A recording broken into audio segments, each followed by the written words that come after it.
why you need to have high level meetings in your business. Now, depending on the size of the business you are, you need to have a team, a non executive team. Well, you don't need to, you should have a non executive team. Why? Because the non executive team is a group of professionals who are not in the day to day of the business. And therefore, when they look at the business, they look at the business from an outsider's in perspective. Of course, they have all of the reporting that's required from the executive team. The executive team is the ones who's running the businesses all the time.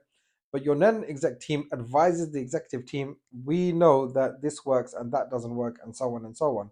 And where the exec, sometimes when you're involved with something, you can't see from the trees from the woods. So therefore, the non-exec team can give a fresh perspective, and they are incentivized to give that fresh perspective too. So yesterday we had a board meeting.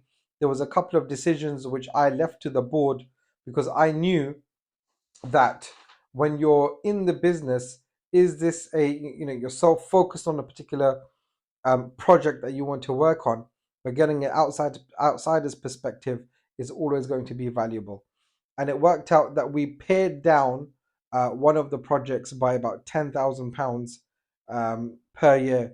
It was a spending target that we wanted to hit with our suppliers to ensure that we get the additional £25,000. I mentioned this in another video that we've negotiated £25,000 cash injection.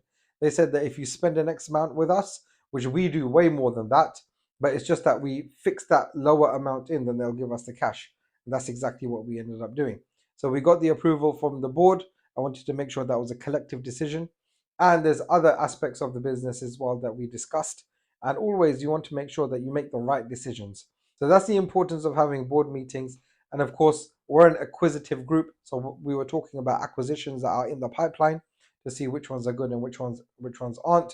I already knew, because I'm very experienced with acquisitions anyway, that out of the 8 projects that we had in the pipeline, seven of them were literally projects that we don't want to go ahead with, and one of them may have some legs. Of course, I've got continual updates coming up about that project, which I will make a video about right now.